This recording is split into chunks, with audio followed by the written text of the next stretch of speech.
Member hasn't heard it before. I'm going to say it again and again, and it's jobs here, Mr. Speaker. Jobs here. The honourable member for Argyle. Thank you very much, Mr. Speaker.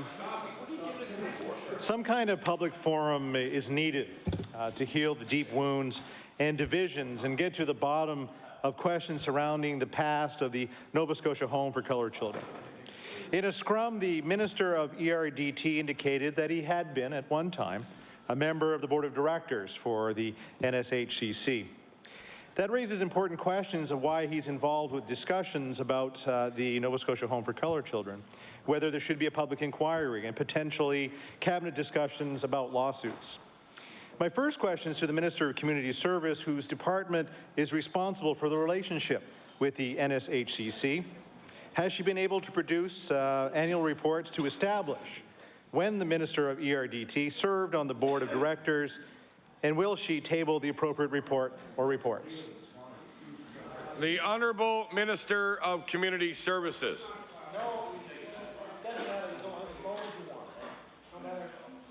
You have the floor. Mr. Speaker, this is actually an issue that's in the court system, so I'm going to pass this over to the Justice Minister where the question belongs. The Honourable Minister of Justice. Thank you, Mr. Speaker. The issue surrounding the Nova Scotia Home for Coloured Children for Coloured Children is one that raises concern and emotion, and it requires that we allow the processes go forward. And the member knows, as the Minister of Justice, that I can't talk about ongoing aspects of the investigation. I can assure the member that we take all allegations and aspects of this matter seriously. We will continue to be progressive in trying to find out answers and address it through that format. Thank you. The Honourable Member for Argyle on his first supplementary. Thank you very much, Mr. Speaker. Our information, Mr. Speaker, is that it appears that the minister would not have been a member of any time more recently than the mid-1980s. Of course, we know the serious allegations of terrible events taking place at the home extend until the early 1980s. It's very important for Nova Scotians to know that the minister was not there during that time. He would not be able to be part of those discussions if this were true, nor would he be speaking as a cabinet minister, which appeared to happen in Scrum yesterday, or last week. Especially not only because the Minister of ERDT cannot say when he was on the board. Can the Minister of Community Service assure the House that her colleague clearly removed himself from all discussions, including at Cabinet, about the lawsuits involving the Nova Scotia Home for Coloured Children and the province, and associated challenges, including whether there should be a public inquiry in order to avoid a potential conflict of interest? The Honourable Minister of Community Services. Mr. Speaker, as my colleague just mentioned, this is a terrible situation that everybody in the province is dealing with. And I think that it's highly inappropriate that that party tries to politicalize something that they were in existence. They were around the same time these issues were happening, the same as the Liberal party was around. So I don't think that this is a situation that I'm going to speak of, because it's in the court system and it's very hurtful for many people, and those on the other side should have that kind of respect for the individuals that are going through this. Thank you. The Honourable Member for Argyle on his final supplementary. Thank you very much, Mr. Speaker. My final sup is to the Premier. Has he or his staff had the occasion to speak directly or indirectly to the Minister of ERDT to advise him that he should not participate in government discussions about the Nova Scotia Home for Coloured Children? Or should he speak on the file as a minister, unless it becomes clear that he is not in a conflict of interest, given that the minister himself cannot say whether he was a board member or that it is not clear at what time periods would be probed by an inquiry? The Honourable the Premier.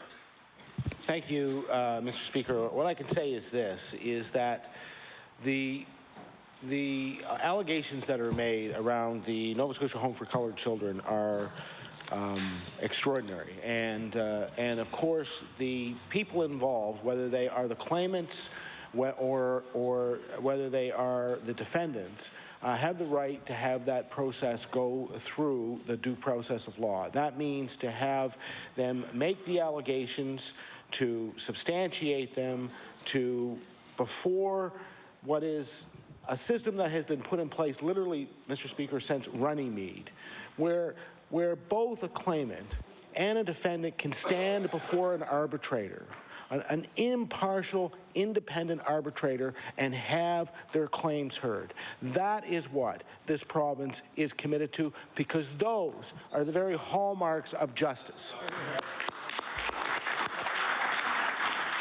The honourable member for Halifax, Clayton Park. Thank you. Mr. Speaker, yesterday the federal finance minister indicated that global economic weakness has led to falling commodity prices and tax revenues. The federal government is telling Canadians that they're going to have to wait longer for a balanced budget. My question is for the Minister of Finance. Does the minister still believe that she can deliver a balanced budget this spring? The honourable Minister of Finance. Thank you very much, Mr. Speaker. Mr. Speaker, when I provided the budget update back in the early fall, I reaffirmed we are on track to a balanced budget, Mr. Speaker, and I also indicated that we were watching the trends around the globe of slowing economic activity. We were aware, as most people are, of the problems in the American economy and in Europe, and we were watching these trends very carefully. Mr. Speaker, we will continue to watch what is occurring, and Mr. Speaker, there will be an update to the province's forecast in December, as usual. And at that time, we will be able to provide more detailed information about where we stand. The honourable member for Halifax, Clayton Park, on her first supplementary. The provincial government relies heavily on the fiscal payments from the federal government for such things as health services, social services, housing and infrastructure, and more. The federal government is clearly facing tough fiscal challenges and is already downloading some costs to the province, as seen in the changes to the Canada Health Transfer. However, we've heard nothing from this Premier and nothing from this government when these changes were being made. Will the minister tell Nova Scotians why her cabinet did not directly challenge the federal government's changes to the Canada Health Transfer? The honourable Minister of Finance. Thank you very much, Mr. Speaker. Well, Mr. Speaker, we know the Liberal Party has difficulty hearing good news from the government about all of our job creation plans, but apparently they also have difficulty hearing when the Premier hosts premiers from across the country, and they make equalization and transfer payments the focus of their discussion.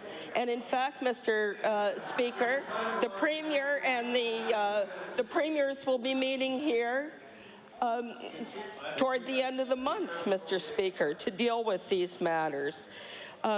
Mr. Speaker, the economy is... Order.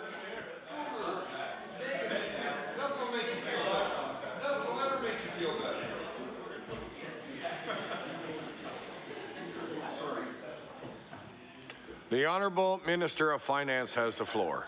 Thanks so much, Mr. Speaker. Mr. Speaker, we all know that there's been a recession, that the recovery from the recession has been extremely slow. The recovery is still fragile. The American economy is very important to what will happen in the Canadian economy, and they are facing some financial challenges of their own inside their elected assemblies, Mr. Speaker. All of these things are things that we will have to watch, but One thing that I can tell you, Mr. Speaker, the things that are within our control, our own spending, Mr. Speaker, our own work to create jobs in this province are on track, Mr. Speaker, and they are going very well. The honourable member for Halifax Clayton Park on her final supplementary. Thank you, Mr. Speaker. There are some pending and potentially dangerous changes that are coming from the federal government, and we know that equalization changes and the changes to that formula are among them. We have a population that is aging disproportionately to the rest of Canada, and our numbers are not strong as well. We need more people in this province. We simply can't afford more cuts to federal transfers. This government has been too quiet on changes to the old age security and didn't directly challenge the government on the Canada Health Transfer. My question to the Finance Minister is, what is this government going to do to make sure that Nova Scotia doesn't lose out yet again when it comes to equalization changes? The Honourable Minister of Finance. Thank you very much. Well, Mr. Speaker, the question demonstrates the inexperience of the member and of the member's party, Mr. Speaker. We all know, Mr. Speaker, that the leader of the opposition doesn't have any experience with respect to dealing with the federal... Order.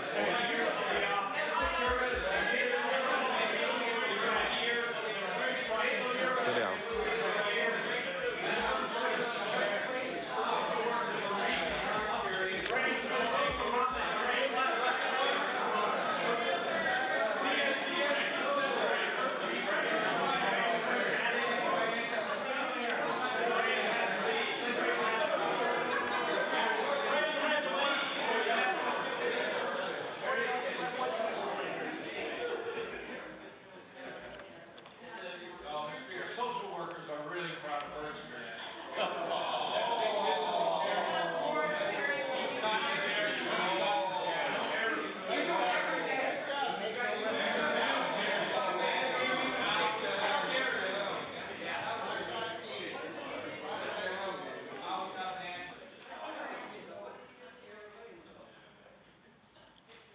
A little heated in here this afternoon. I'd suggest that we just take a little bit of time to relax and get back to a good parliamentary debate. And let's, when the Speaker says order, that means order for all sides of this House to be quiet. So the next time I say order and somebody else is speaking, they could be out of the chamber for the remainder of the day. And that's the last warning. The Honourable Minister of Finance.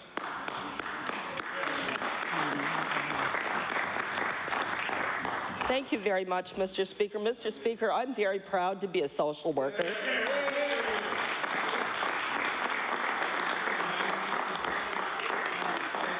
The last time I checked, social workers have every bit as much ability to take leadership roles. Order.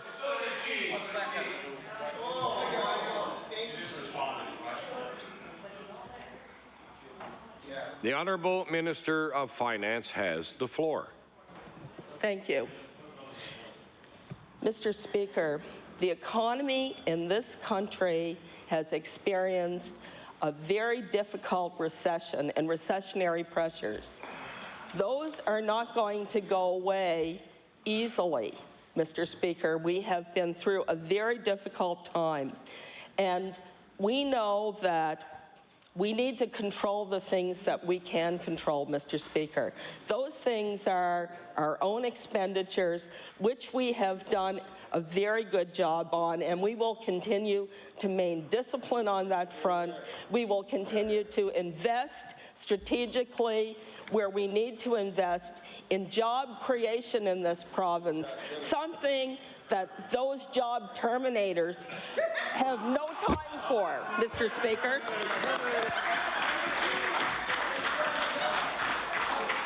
The Honourable Member for Cape Breton North. Thank you, Mr. Speaker. Mr. Speaker, Nova Scotia's manufacturing sales for August dropped 8.6% from the same month last year to $829.8 million. That was the worst performance in the country, Mr. Speaker. All other provinces posted increases except Quebec. July manufacturing sales were down 16.8%, compared to the same month last year. So, Mr. Speaker, my question to the Minister of ERDT is, why is the rest of the country outperforming Nova Scotia so significantly in full-time job recovery and exports? The Honourable Minister of Economic and Rural Development and Tourism. Thank you, Mr. Speaker.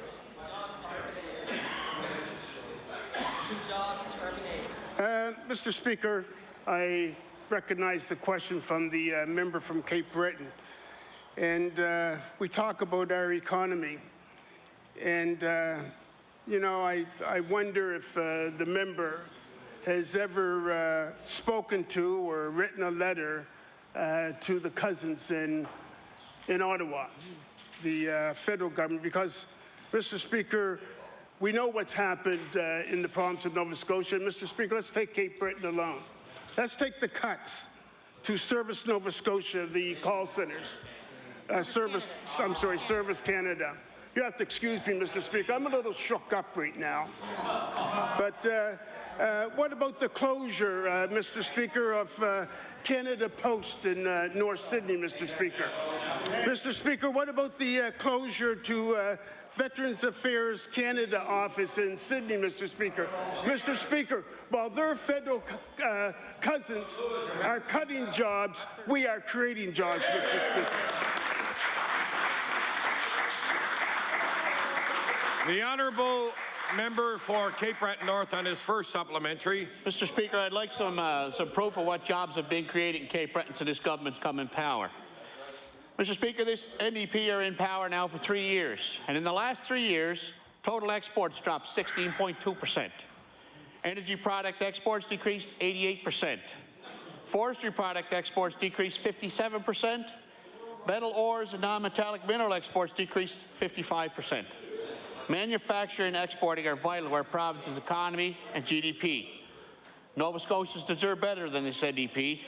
Mr. Speaker, my question to the Minister is, why does the Minister refuse to admit his plan isn't working and will he get on with the hard work of actually making our economy better? The Honourable Minister of Economic and Rural Development and Tourism. You know, thank you, Mr. Speaker. Mr. Speaker, we need some people to get out of the way. And, you know, so that we can get on with the job at hand. And, you know, last week, a significant week for the province of Nova Scotia, Mr. Speaker. Mr. Speaker, just alone with projects in IBM, Mr. Speaker, when this agreement is finished, we will realize, after incentives, after rebates are paid, we will realize $13 million to the good, Mr. Speaker. $13 million that we will reinvest in roads, Mr. Speaker, that we will invest in education, Mr. Speaker. Mr. Speaker, I'm not even going to mention the hundreds of millions of dollars that projects in IMV are going to IBM are going to initiate just in salaries alone, Mr. Speaker, hundreds of millions of dollars. Now, the member over there is hollering because I made an error with IMB. You know, big deal. You know, it's a sign of the times when it should be IBM. We all know what we're talking about, Mr. Speaker. The Honourable Member for Cape Breton North on his final supplementary. Mr. Speaker, this government has created a mess in the province of Nova Scotia. Imports are down 37.4%. Exports are down. That is a symptom of a very sick economy, and people are struggling as a result. So my final question to the Speaker is, will the Minister admit his economic experiment didn't work, and will he stop picking winners and losers in businesses and get on with the hard work of making the economy better for everyone? The Honourable Minister of Economic and Rural Development and Tourism. Thank you, Mr. Speaker. Mr. Speaker, I got up on my feet and I talked about some of the cuts that the Conservative federal cousins were doing out of Ottawa. And, Mr. Speaker, what about Parks Canada? What about Fortress Louisbourg, Mr. Speaker? What about Bell? What about the Alexander Graham Bell Park, Mr. Speaker? What about closure, Mr. Speaker, of the DFO office? They don't like to hear that, Mr. Speaker. What about the closure of the DFO office in Bedeck, Mr. Speaker. Mr. Speaker, what about service reduction? What about service reduction? Canada Revenue, Mr. Speaker. Mr. Speaker, they are killing jobs, Mr. Speaker, while we are creating jobs. The honourable member for Kings West. Thank you. Thank you, Mr. Speaker.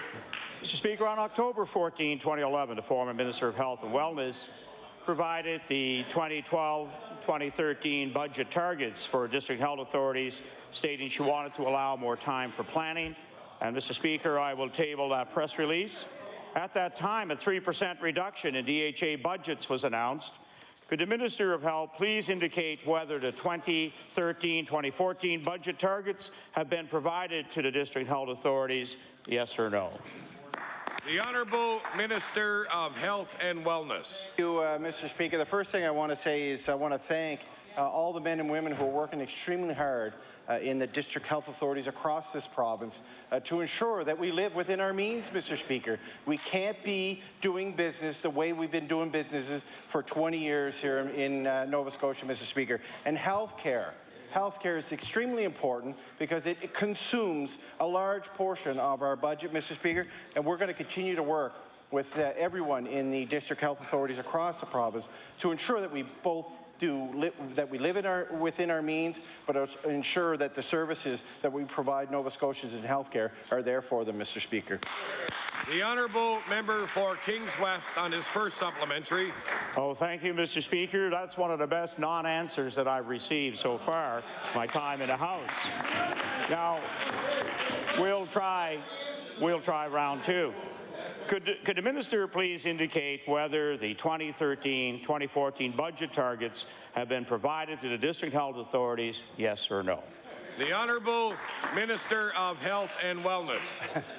Thank you, Mr. Speaker. We're working extremely hard with everyone within the healthcare system to ensure that not only do we come within budget, but also ensuring that the services are there, Mr. Speaker. We're changing the way we're delivering health care here in Nova Scotia, Mr. Speaker. We recognize that it's difficult for the Liberal Party to recognize that we needed to change the way we did health care here in Nova Scotia, Mr. Speaker, because the last time they were in government, they made a mess of health care, Mr. Speaker. The honourable member for Kings West on his final supplementary. Well, thank you, Mr. Speaker, and I see the current minister is getting a little encouragement from the former minister, now known as the Minister of Disappointments. Wait times have gone up. The most seniors waiting for long-term care beds ever in the history of the province. And the chief police in Kentville still waiting for a reply for over a year. Now, Mr. Speaker, I'll ask again. Could the minister indicate whether the 2013-2014 budget targets have been provided to the district health authorities, yes or no? The Honourable Minister of Health and Wellness. Well, Mr. Speaker, I'm not sure which one to answer because he was all over the map on that. I have no clue what he's talking about with someone waiting for a year for a phone call, Mr. Speaker. But I can assure the member over there that we're doing something different. We're doing something different than when the Liberals were last in government, Mr. Speaker. Do you realize, Mr. Speaker, that when the last time the Liberals were in power, they wanted to take $600 million, borrow $600 million to pay off the debts of the healthcare authorities all across this province, Mr. Speaker. And not only that, Mr. Speaker, do you know when that health investment fund would have been paid off? It would have been the year 2012, 2013, Mr. Speaker. We're not doing it that way.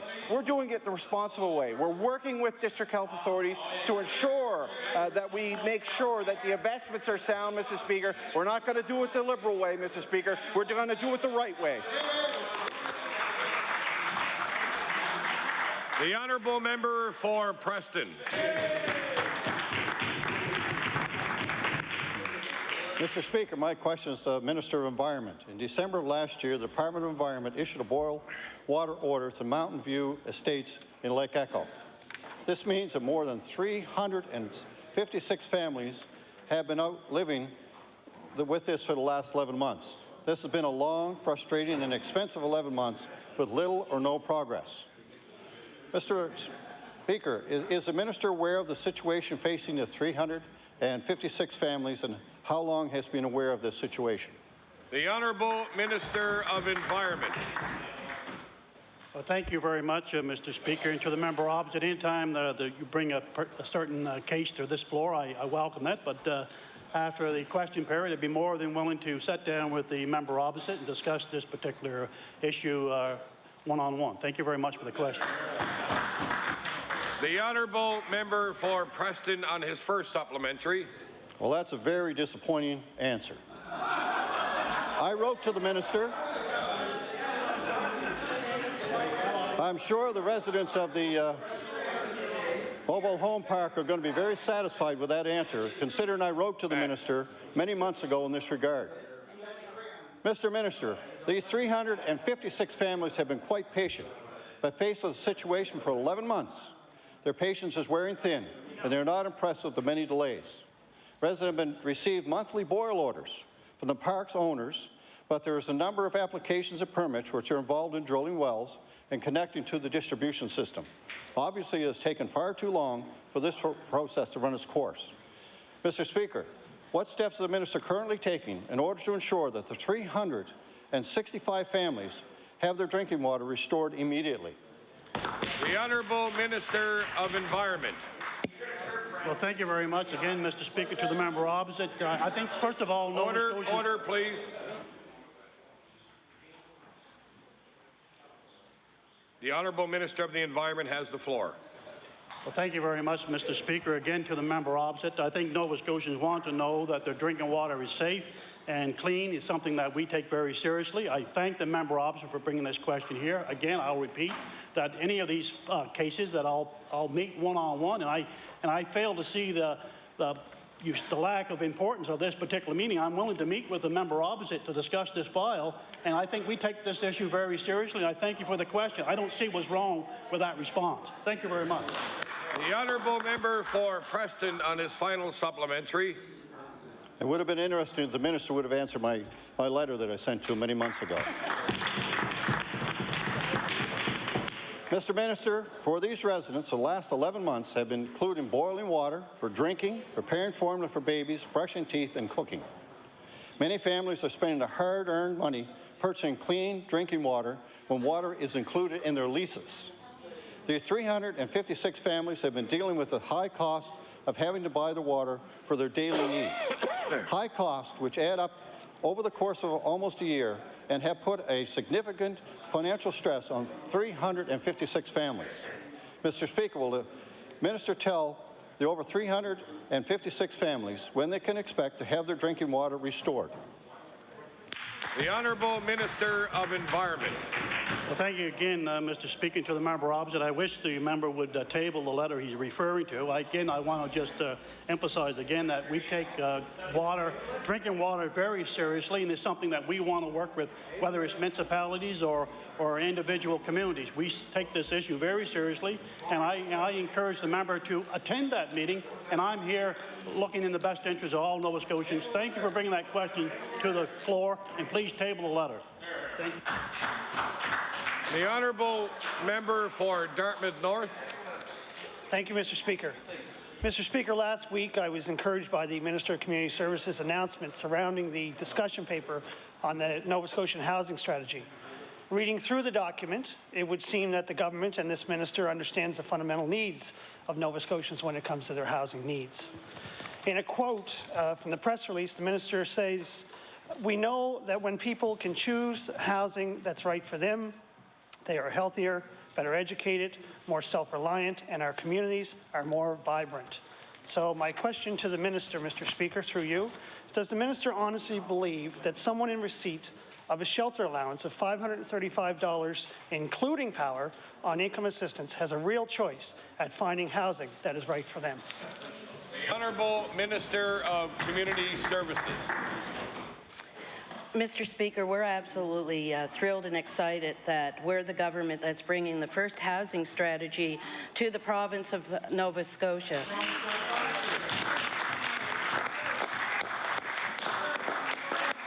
And we're going around the province to talk to the people of Nova Scotia, unlike the Liberals who do not want us to do that. But we want the opinions from people in our province. And I've spoken to the member opposite before with respect to the shelter rates, that the difficulty with that is that we have to realize that when you increase those shelter rates, that on the other hand, what usually happens is that their rent goes up.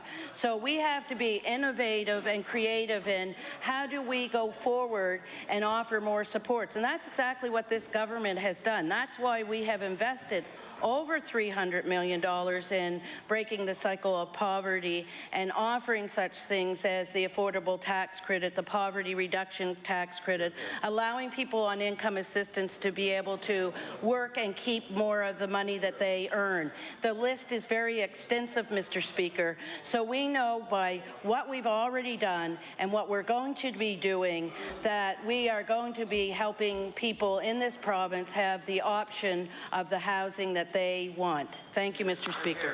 The honourable member for Dartmouth North on his first supplementary.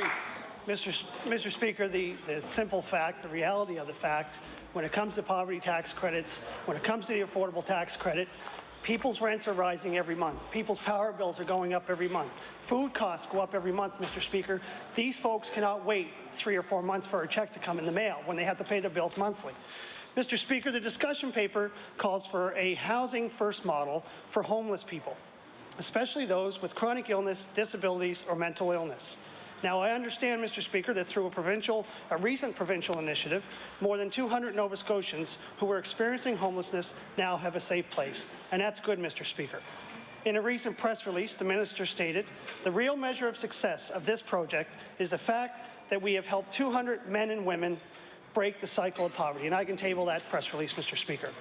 Mr. Speaker, does the minister honestly believe that someone who is in receipt of income assistance, who is living with mental illness, disabilities, and addictions, who lives on a government-funded income of $9,276 per year, with an annual rent allotment of $6,420 of that going towards shelter, given a fair chance to overcome their illness, seek out employment, be active in their community, and have a real chance of deciding where they want to live?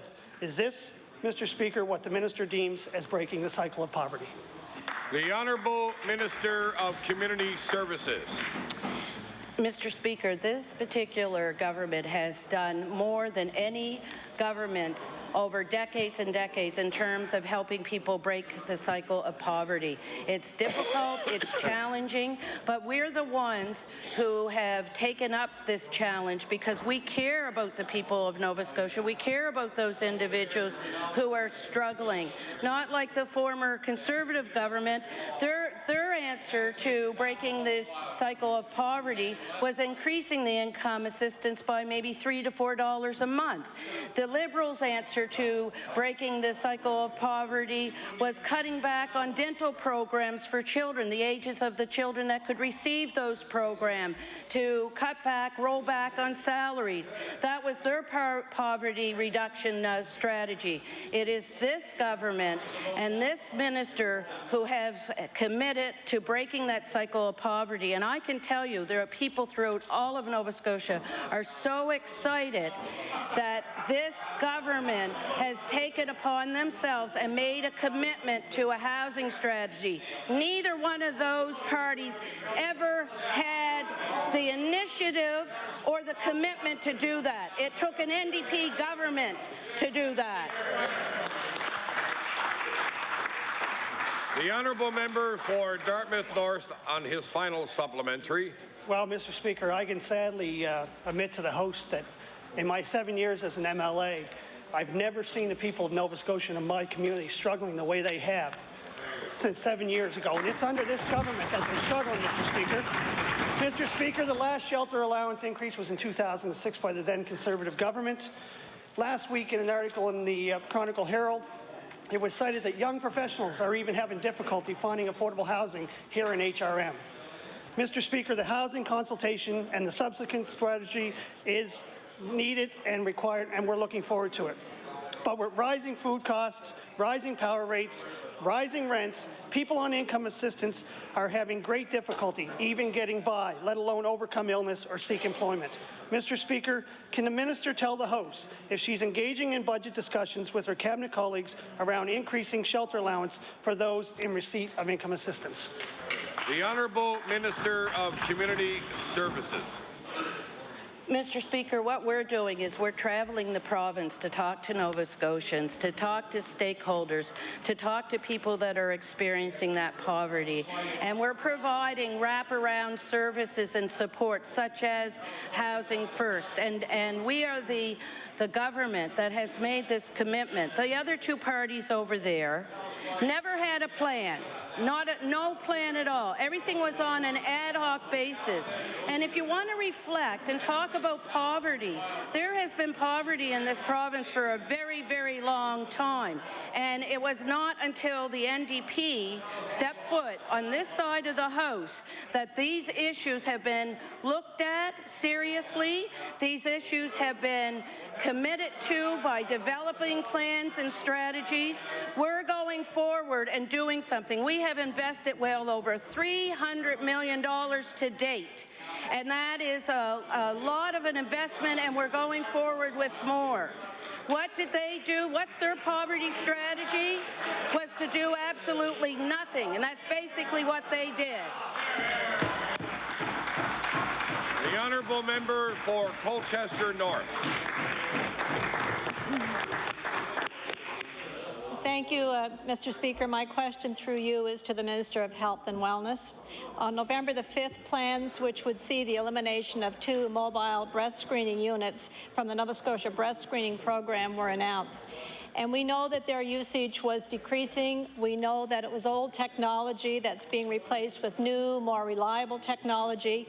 And those, Mr. Speaker, are very positive moves. However, my question to the minister is this.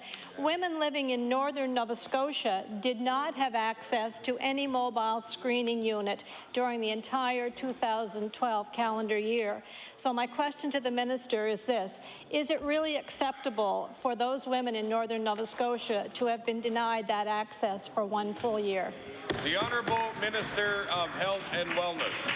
Thank you, Mr. Speaker, and I thank you for the question because no question breast screening here in Nova Scotia is an important issue, and it's something that was recognized a number of years ago that we needed to change the way we provided those screenings to women here in Nova Scotia. That's why I'm glad to say with the new release of the schedule for the mobile unit that every woman in Nova Scotia will have access to the more advanced digital mammography, Mr. Speaker, the first time in our history that we can have that. We recognize the importance of the mobile units, but there was a decision made almost a decade ago that we needed to ensure that people had access to fixed sites. So we went from having 1 fixed site in the province and 3 mobile units to today having 11 fixed sites, Mr. Speaker, and the digital mammography unit going around the province. And I hope Nova Scotians, especially women in Nova Scotia, recognize the importance of the breast screening program and obtaining those tests, Mr. Speaker. The Honourable Member for Colchester North on her first supplementary. Thank you, Mr. Speaker. And my question was about the women in northern Nova Scotia who had no access at all for 12 full months to that particular service. And, Mr. Speaker, I would like to table a letter, and the minister has a copy of this, from Joan Milliken, co-chair of Along the Shore Community Health Board. And this is a board that represents an entire rural area of the Colchester East Hants District Health Authority. And to quote from that letter, it has come to our attention that the mobile breast screening unit did not visit the communities in our area this summer. On contacting Marion Brine, the Nova Scotia Breast Screening Program Coordinator, she confirmed that the mobile unit did not go out into that area this year. The letter went on to state, those persons living in rural areas await the arrival of the mobile unit to support their health initiatives. So my question to the minister is this, why did the minister fail to inform the Community Health Board that his government's decision to eliminate the Northern Mobile Unit would affect them directly? The Honourable Minister of Health and Wellness. That's not the case at all, Mr. Speaker. The Nova Scotia breast screening program has really moved in a positive manner to ensure that Nova Scotians can gain access to digital mammography screening here in the province, Mr. Speaker. We recognize, and it was part of the plan, and part of the plan of the committee that was together in 2005 to ensure that these fixed sites obtained the more advanced digital mammography screening units, Mr. Speaker. We recognize, but the mobile units were analog units, and they weren't as efficient, Mr. Speaker. And that's why we were taking them off the routes here in Nova Scotia, Mr. Speaker. Often with women who obtained screening through these analog units had to be retested, and were often sent to a fixed site, Mr. Speaker. And I believe the fixed site up in that area, northern part of Nova Scotia, now will service many of those clients. But ensuring that digital mammography unit gets around into those hard-to-reach areas, Mr. Speaker, is a key priority for us. And I look forward to the new route, which I believe will service the concerns of the members opposite in the riding that she represents. And we look forward to seeing that more advanced technology travel around the province so that all women have access to the more technical, advanced digital mammography screening, Mr. Speaker.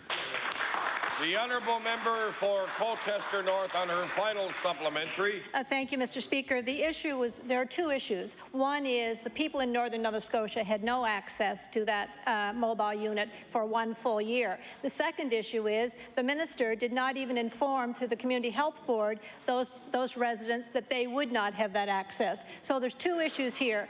Certainly, an advanced technology is important, but there are many people, Mr. Speaker, in rural Nova Scotia who cannot get themselves to a site, and they do rely on the mobile unit. Mr. Speaker, Spring Hill, Tatamagouche, Bass River, Advocate, Parsbro, Sheet Harbour, Canso, you could go on.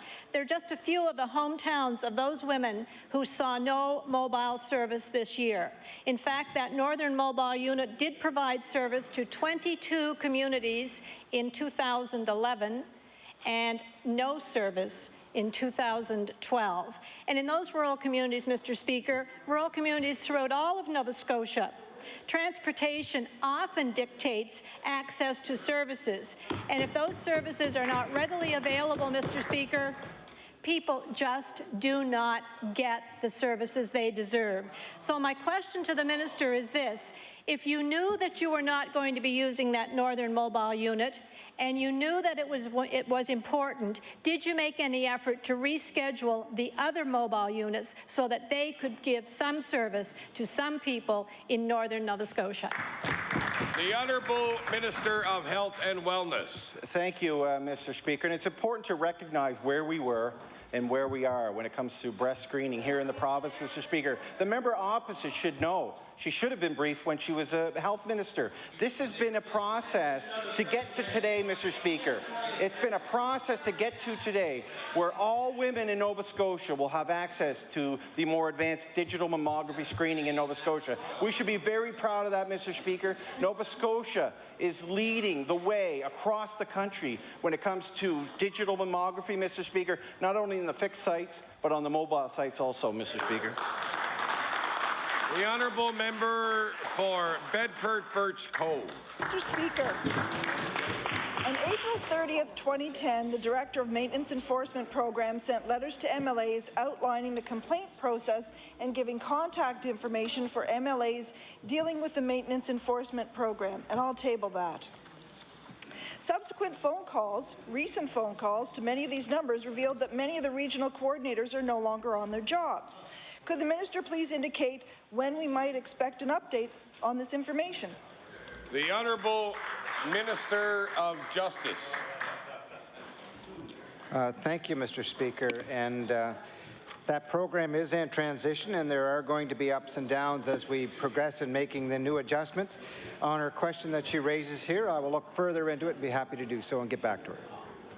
The honourable member for Bedford Birch Cove on her first supplementary. Mr. Speaker, regional offices are no longer accepting checks. The offices in Kentville and New Glasgow are closed. There's no walk-in service in Dartmouth, Amherst, or Sydney, and all MEP offices will be closed to the public as of January 1st, 2013. Happy New Year from the NDP. Mr. Speaker, 9,000 families are owed over $80 million in maintenance payments. How does closing regional offices where checks could be accepted directly and where both payers and payees could receive assistance, filling out forms, etc., improve the lives of these 9,000 families waiting payments? The Honourable Minister of Justice. Thank you, Mr. Speaker. Well, the first thing I'd like to point out is that, if my memory serves me well, is that the party across, the opposition party, had complained about the inefficiencies, the poor quality of service, and that came out in various reports. And so we have taken steps. We have taken steps now to improve the system and make sure that it's more streamlined, that there's access to being approved. Having regional office in some communities and not in others was not a fair balance of the system, but bringing people together, training them and retooling and making the system more modern. However, I do see a difference between the Liberal Party. They're still stuck back in 20 years ago. The honourable member for Bedford Birch Cove.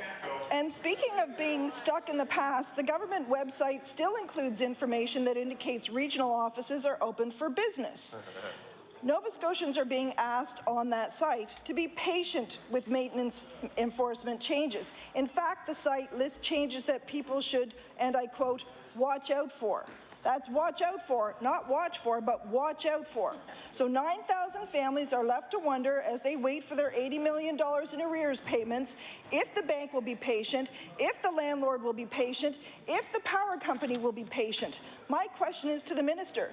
If this consolidation of services will improve service to Nova Scotians, why are you asking Nova Scotians to be patient and to watch out?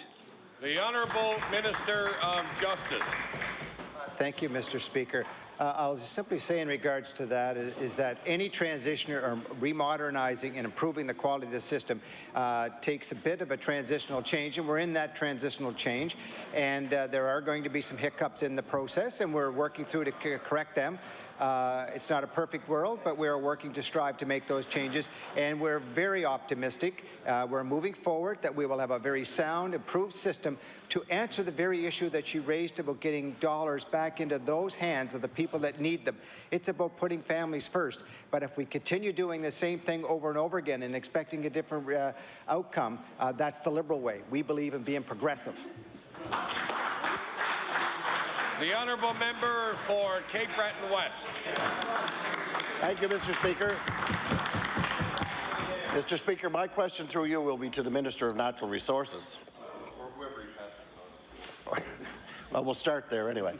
Mr. Speaker, earlier today I was outside the chamber and I heard the Premier of the province tell the community that the MV Minor cleanup has stopped again. The Bennington Group are going to walk away, which is not the first time they've said that. They've said it on a number of occasions. The people of Manitou and surrounding areas have had this concern for quite a bit of time. And on a number of occasions, Mr. Speaker, they have written to the Minister of Natural Resources office to ask what Plan B was when the Bennington Group walked away. Mr. Speaker, my question through you to the Minister of Natural Resources is what indeed can the people of Manitou now expect from his department in relation to the cleanup of the MV Minor? The Honourable Minister of Natural Resources. Thank you, Mr. Speaker, and I certainly understand the honourable member's question and the concern that's been expressed from the community. We've been working as the Department of Natural Resources with the company from New York, the Bennington Group, and we've been, in fact, a year since they first contacted us. While we don't have a contract per se with them, we've been trying to facilitate, work with them to get through the laws and the regulations within the province, and it's unfortunate that they've decided now that they're going to to walk away, but in reality, they're representing the owner, the Arvina Navigation Group from Turkey, and we've been trying to facilitate a way that they can get the shipwreck off of the Scattery Island. And as you know, I'm sure, honourable member, that the department has worked very, very hard to try to find a solution here, to try to find a way that that company can get that ship off the Scattery Island, and we're going to continue to try to find a way to make that happen. The honourable member for Cape Breton West on his first supplementary. Thank you very much. And we already know what happened, Mr. Speaker. We were asking what's going to happen. What is Plan B? The people of Manitou deserve to know what Plan B is. And they've been asking that question time and time again, Mr. Speaker. Now, in a previous question from the member from Glace Bay, the Minister of Agriculture kept out hollering over there, that's a federal issue, it's a federal issue. Well, Mr. Speaker, when that minister and all of those ministers took their oath, they took an oath to serve the people of Nova Scotia. And the people in Manitou, Mr. Speaker, are people of this province. They're Cape Bretoners who deserve better than they're getting from this people. So the question, of course, is, when can the people of Manitou expect to get the same type of respect as Resolute and Stern and IBM and all of those other companies from outside the province? When is this government here, Mr. Speaker, going to look after Cape Bretoners and Nova Scotians instead of passing the buck off to someone else?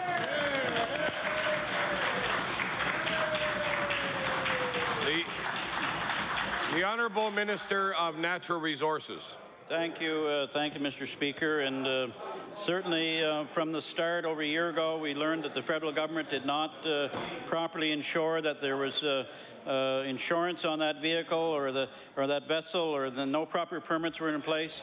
And really, we've been working with our counterparts in the federal government to ensure that they take their responsibility. They have, under Transport Canada, the full authority to have that vessel removed from the shores of Scattery Island.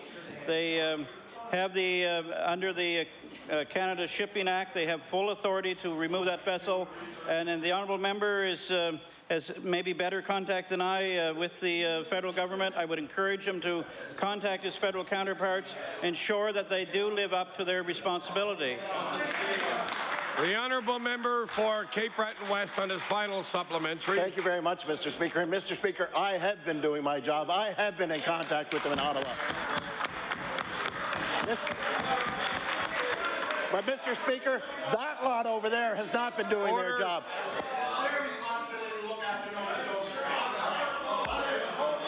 Order.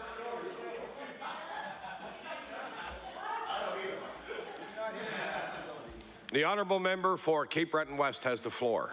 Thank you very much, Mr. Speaker. Mr. Speaker, this group over here, the Premier of this province, last October, said that if this doesn't get cleaned up, Nova Scotia will go it alone. We'll do it. We'll look after it. The people of Manitou and the people of Cape Breton deserve that to be done. Hey, you never said that. Well, there you go again, Mr. Speaker. Someone else's fault. It's always someone else's fault. This government over here, that Premier, can never take responsibility for their responsibility to the people of the province of Nova Scotia. They have a responsibility to... Order, please. The time allotted for questions put by members to ministers has expired. I will now recognize the House Leader for the Progressive Conservative Party. Thank you very much, Mr. Speaker. Will you call resolution number 145? Resolution number 1945. The Honourable Leader of the Progressive Conservative Party. Thank you, Mr. Speaker. It's my pleasure to rise today and speak to the resolution before the House. And it would be hard to imagine, Mr. Speaker, a more timely resolution than the one that has been called for debate today. After all, Nova Scotians have now seen over 3 years of the great experiment of an NDP government, one that they elected, we all acknowledge they elected, with hope that things would be better, that things would be different, that they would actually do some of the things that they promised Nova Scotians they would do before they got into office. But here we are now, more than 3 years later, Mr. Speaker, and the time has come for all of us who hoped that the NDP would actually prove that experiment to be a success, to declare it for what it is, a great NDP experiment that has become a great failure for the people of Nova Scotia. Mr. Speaker, the NDP came in promising to keep the budget balanced, promising not to raise their taxes, promising to actually lower their power rates, promising to build a growing economy for the 21st century. But what they've done in each of those cases is exactly the opposite. And it is Nova Scotians who are now paying the price, both in real dollars, $1,000 more each for each and every one of us in extra HST, and for 7,400 Nova Scotians, they've paid with the loss of their full-time job. Mr. Speaker, that is why it's come time to debate a resolution about two starkly different views of how to manage an economy and create prosperity for Nova Scotians. The social engineering of the NDP, Mr. Speaker, the top-down approach, where the Premier and Cabinet and his office and government dictate to others how the economy is going to work, is not working. It is, in fact, not working at all. Mr. Speaker, the government has even gone as far as to pick winners and losers between individual companies, sprinkling $600 million of borrowed Nova Scotia money among specific companies. And what have we got for it? 7,400 fewer full-time jobs today and $600 million more of public debt on the backs of the taxpayers of Nova Scotia and all of our children, Mr. Speaker. We had an example of this just last week in this House when the Premier looked among all of the consulting engineering companies of the province and decided he was going to give $11 million in payroll rebates to one at the expense of the others. Mr. Speaker, for those consulting engineering firms, and this is just one example, who have lived and worked and built prosperity in this province for years, they are now having their own tax dollars used against them. And Mr. Speaker, that is not right.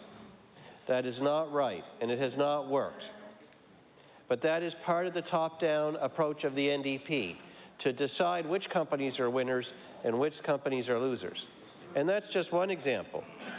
Mr. Speaker, we see the same top-down approach on power rates, that the NDP came into office promising lower power rates, inheriting a great balance, a great arrangement among those who want to both grow the economy and create jobs and those that want to build a greener and more renewable economy at the same time, known as the Environmental Goals and Sustainable Prosperity Act, where we would grow the economy at the rate of the national average or better every year, while also building a more renewable electricity market. Well, Mr. Speaker, the NDP ignored the economy side and actually made things worse on the environment side by dictating to Nova Scotia Power that they must rush through as much renewable projects as possible, as fast as possible, regardless of the cost. The NDP have placed a hidden tax on all of our power bills, a tax that no Nova Scotian was asked if they wanted to pay for, a tax, by the way, that both the NDP and the Liberals to this day support. The Liberals by not speaking out against this extra green tax that Nova Scotians were not asked to pay for. Mr. Speaker, we all want a more renewable future, and we can have a renewable future without raising rates. We could freeze rates right now and make sure that the power company adds as much renewable energy as possible every year within the current rates. And that's how you do it without actually taxing further the pocketbooks of Nova Scotians in a hidden way through their power bills. But both the NDP and the Liberals are happy to see that tax go on. And by the admission of the Minister of Energy and the Premier, that tax is a 2% further charge on our power bills each and every year from now to the end of this decade. And Mr. Speaker, Muskrat Falls is another example of a top-down project imposed by the NDP, signed for on the dotted line without knowing how much that power is going to cost when it comes to our home.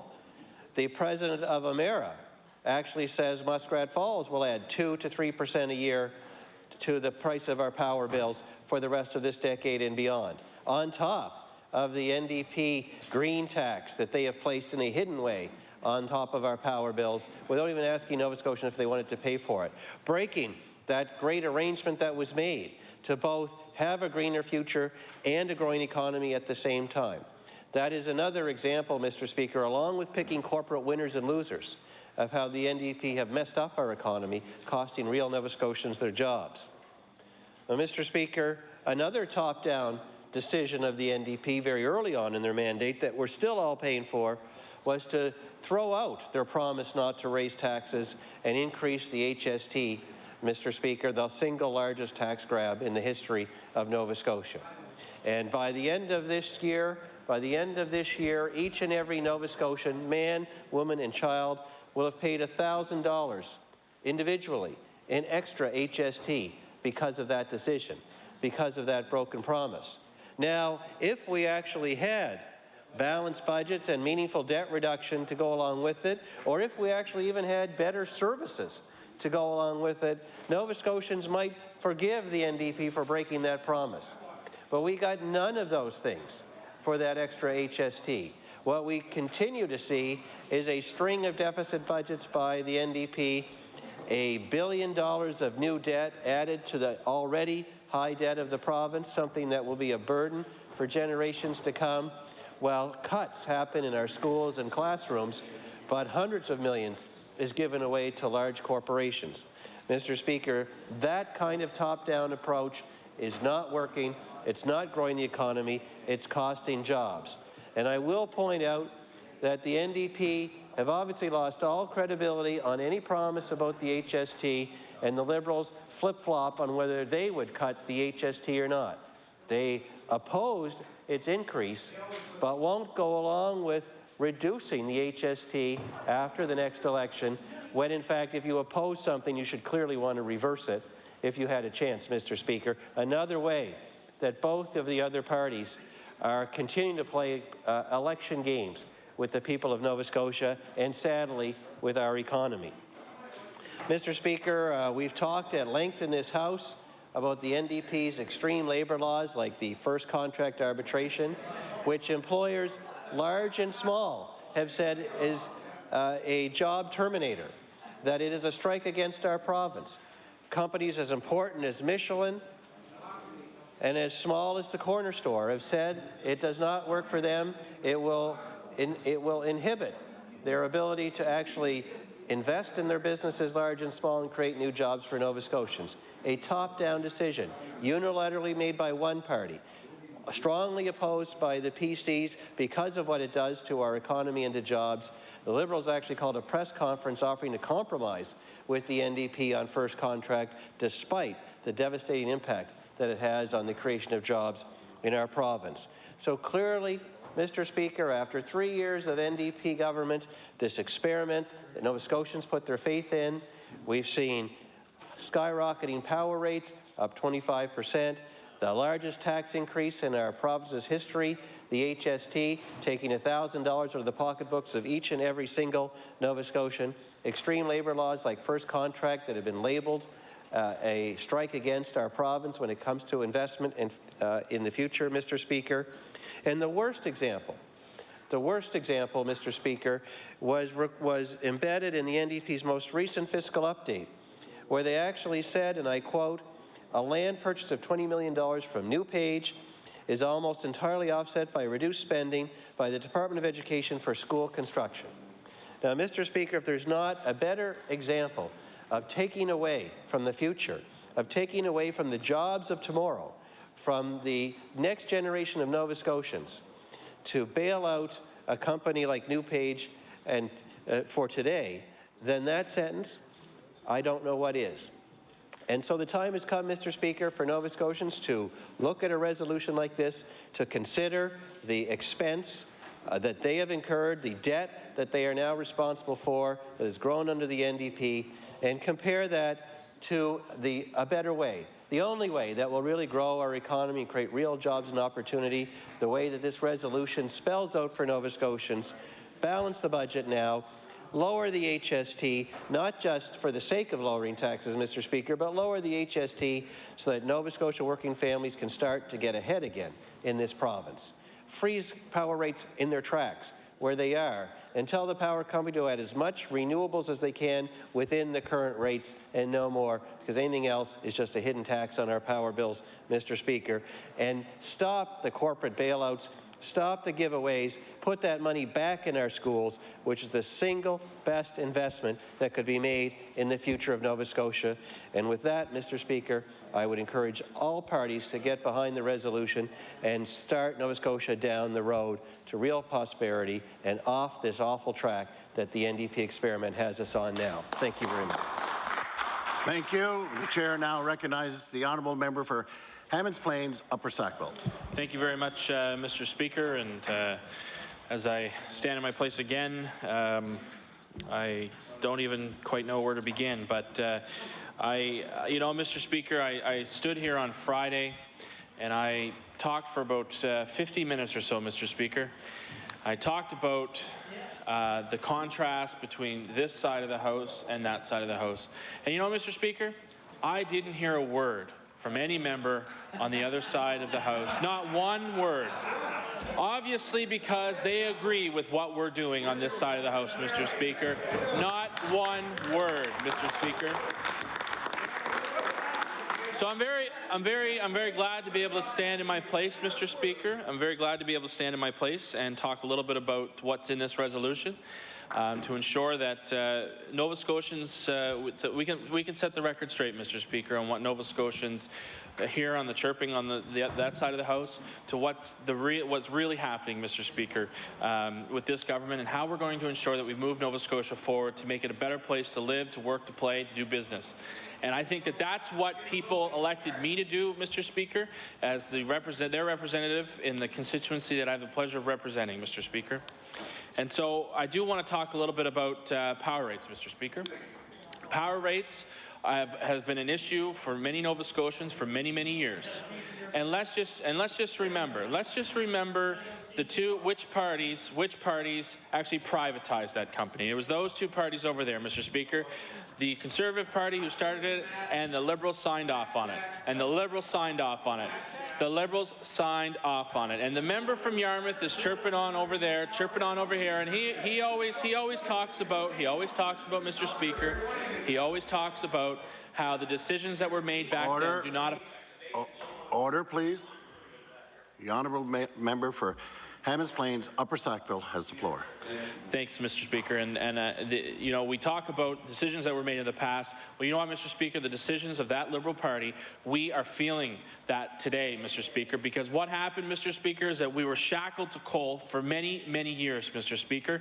There was no diversifying of the portfolio of energy that we had in this province. There was no diversification in that, Mr. Speaker. And so I think one of the important things, Mr. Speaker, is that we're moving forward. And I think that it's very important, Mr. Speaker, that the people of Nova Scotia, that we are getting off of these fossil fuels, Mr. Speaker. We need to take one step at a time, Mr. Speaker, and we've seen that. What we've done, Mr. Speaker, is we've come on to a program of the Lower Churchill, Mr. Speaker. Mr. Speaker, the Lower Churchill is something that will ensure stable rates for Nova Scotians for the next 35 years, Mr. Speaker, something that I think Nova Scotians would be happy to see. But you know one thing? I do not know where the Liberal Party stands on that exact question.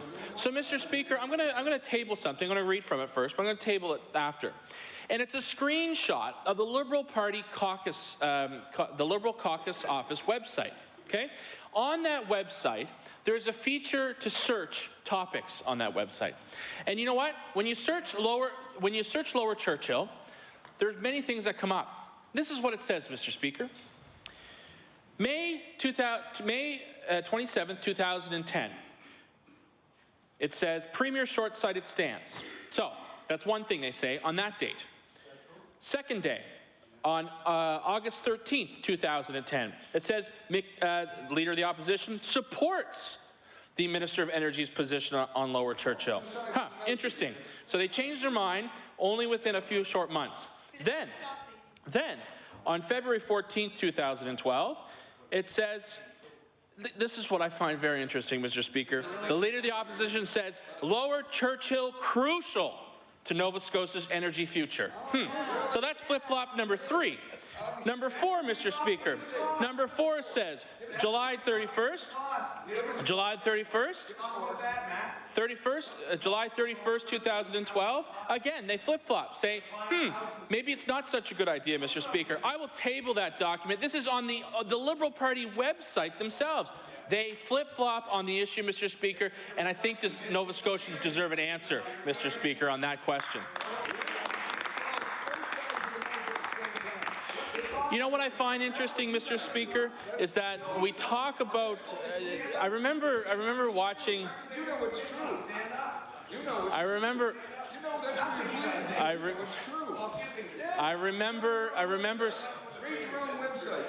I remember watching CBC and the tee-up to the legislative session for all the leaders. And one of the things I remember the Leader of the Opposition saying is, we're going to hold the feet to the fire on energy. We're going to hold the government's feet to the fire.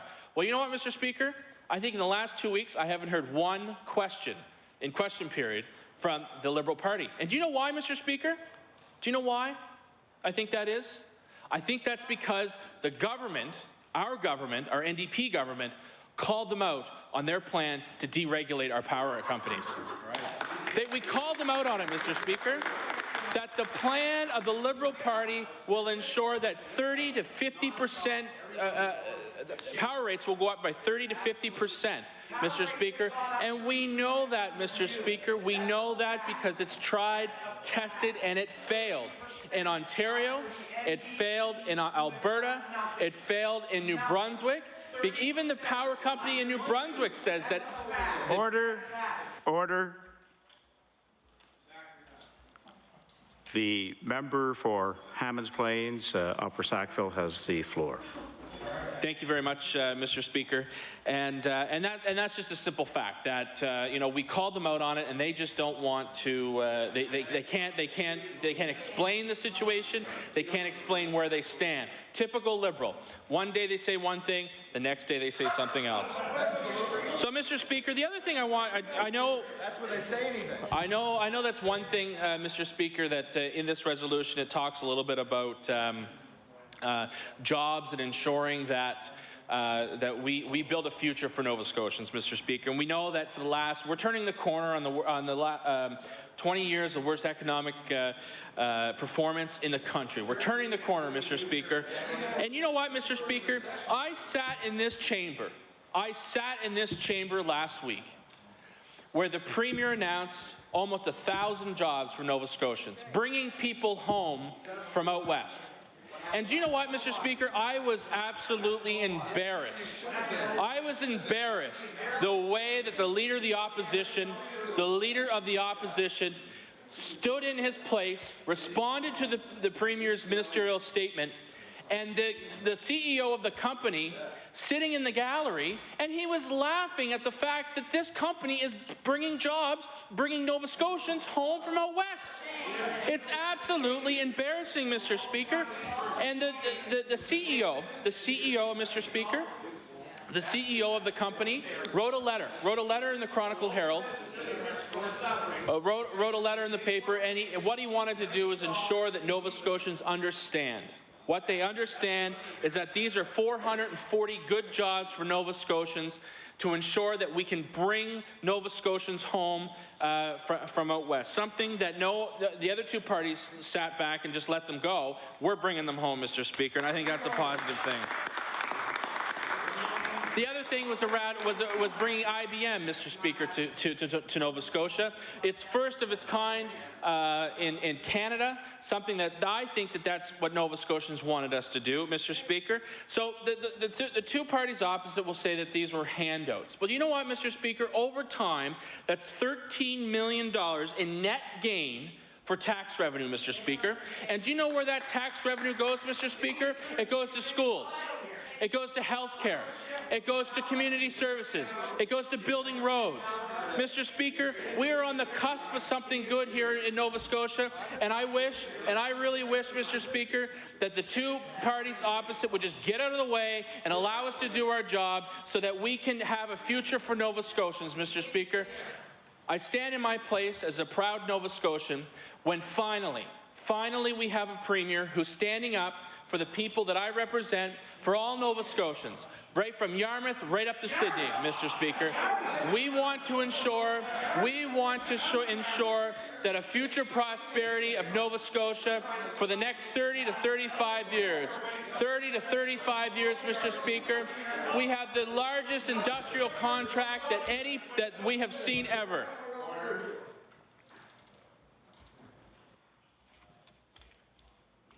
We need a little more calm for good debate in the House. I recognize the member for Hammonds Plains, Upper Sackville. Mr. Speaker, Nova Scotia is better off because of this NDP government. Thank you very much.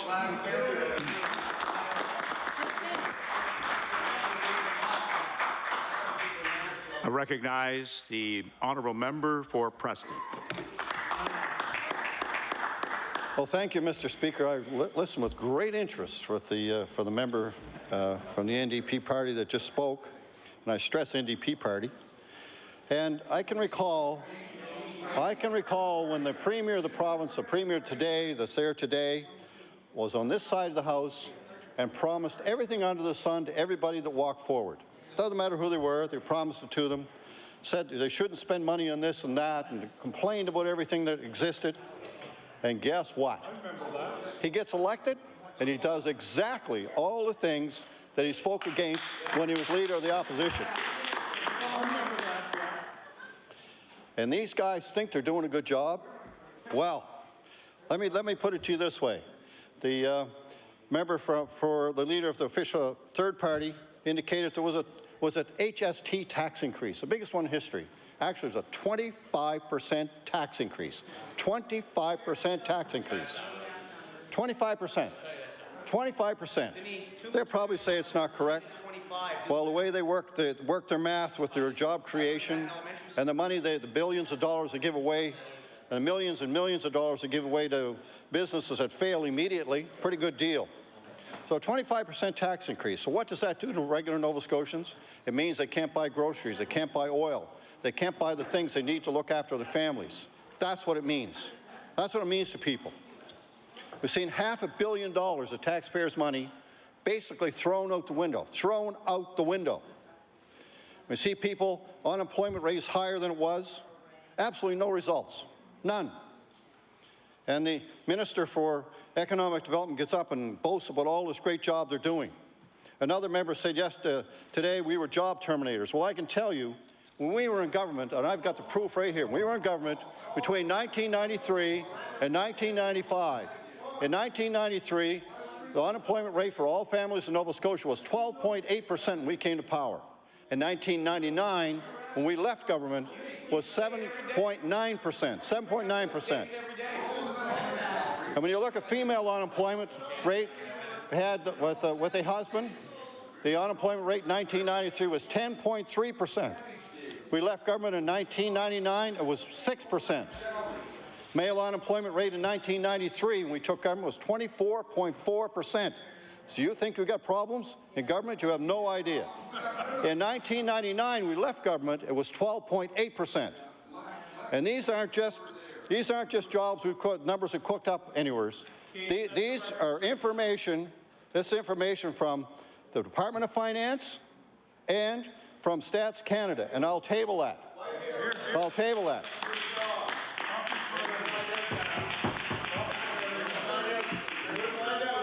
There's only one job terminator in this legislature today, and that's the NDP government. The big difference with job termination and for this government is they're paying millions of dollars per job they're losing. I mean, they're writing checks to losing companies. Writing checks. This is insane. Absolutely insane. And then they get the nerve to stand up in this legislature and tell people they're helping the economy, they're helping people get jobs. They have no idea what they're doing. None. Well, I think probably it is a total inexperience, and unfortunately that experience is going to die after the next election. You know, they talk about the great job they're doing in Yarmouth. The member just spoke about the great job they did in Yarmouth. They eliminate the ferry, one of the first things they did here in this province. And I can tell you, in my area, which is a very small tourism industry, it affected the people in my area. And most of the beds and breakfasts in my area have closed because of the ferry being shut down. We've seen the power rates go up 30% under this government, 30%. Another 5 in the last 2 months. You know, and you add that to the bracket creep. Order, please. Order, please. Order.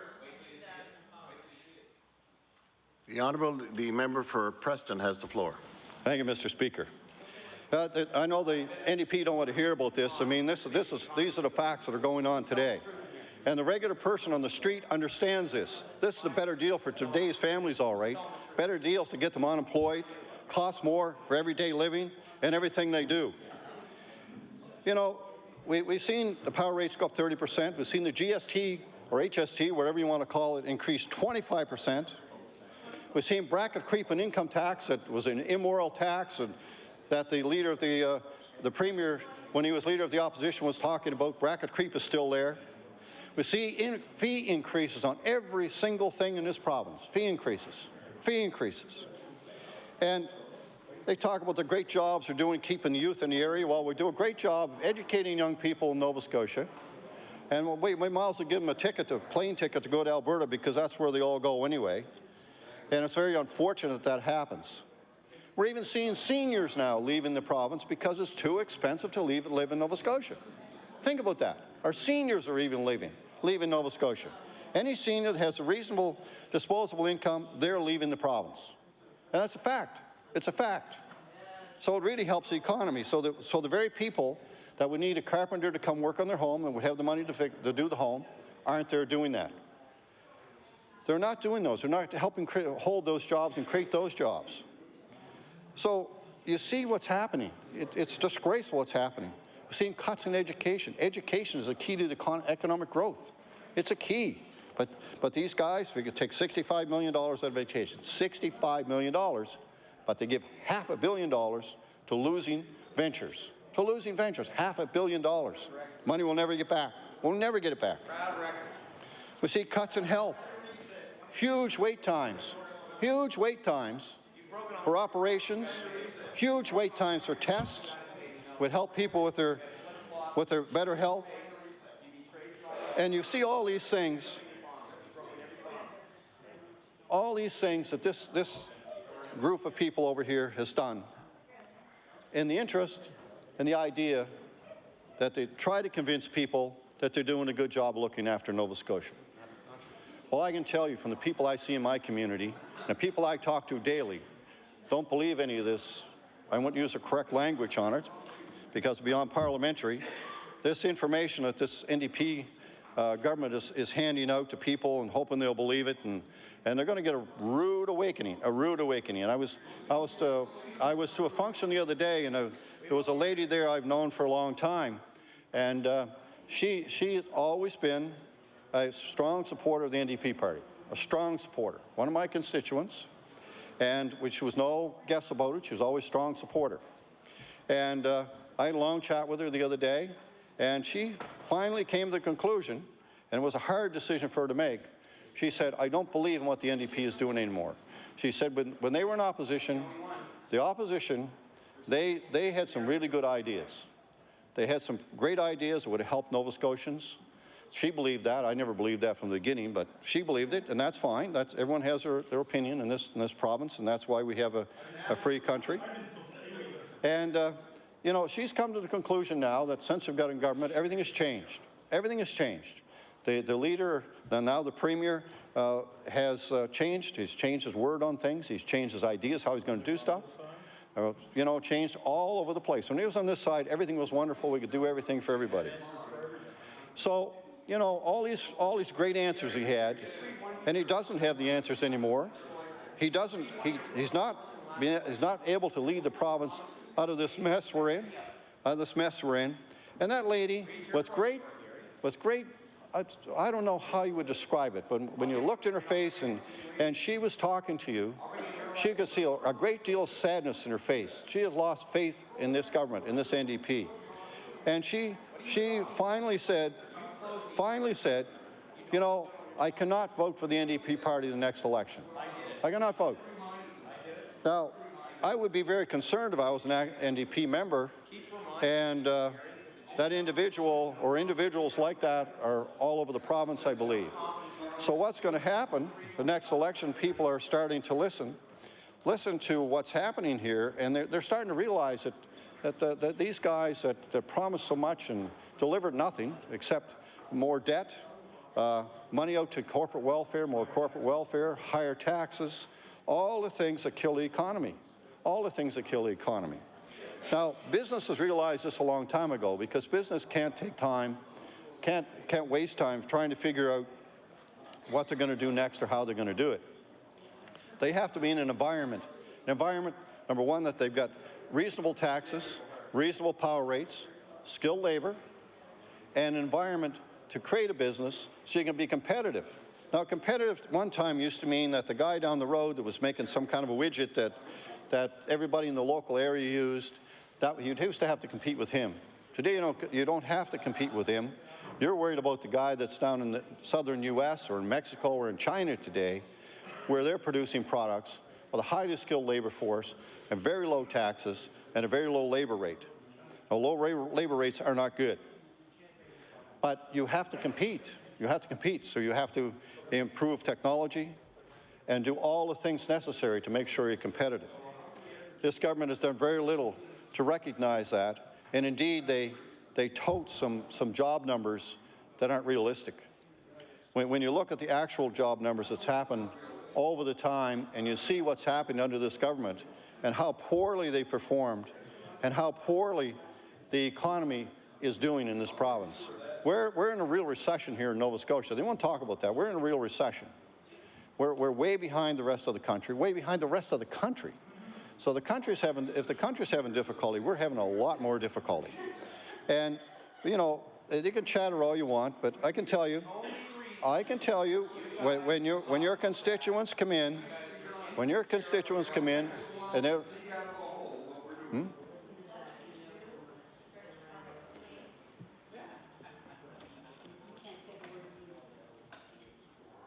Okay, I got that. When people understand that they don't have a job and they can't buy groceries and their taxes are so high that they can't afford to do anything, and the light bill's going up, and everything is happening since this government got in place in 2009. And when they see in only 3.5 years, 3.5 years, what kind of damage they're going to be in this province by the time they run the course of their term. What are they going to do?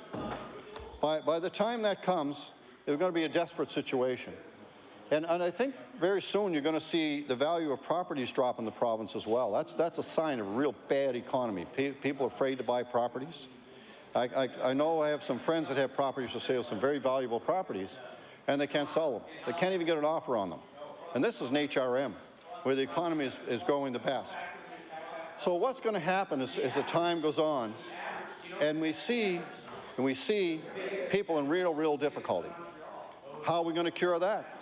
You're going to give another corporate handout to billions, to $500 million to some more companies that might create some jobs. Premier was talking about the 11,000 jobs that are going to come to the ships here.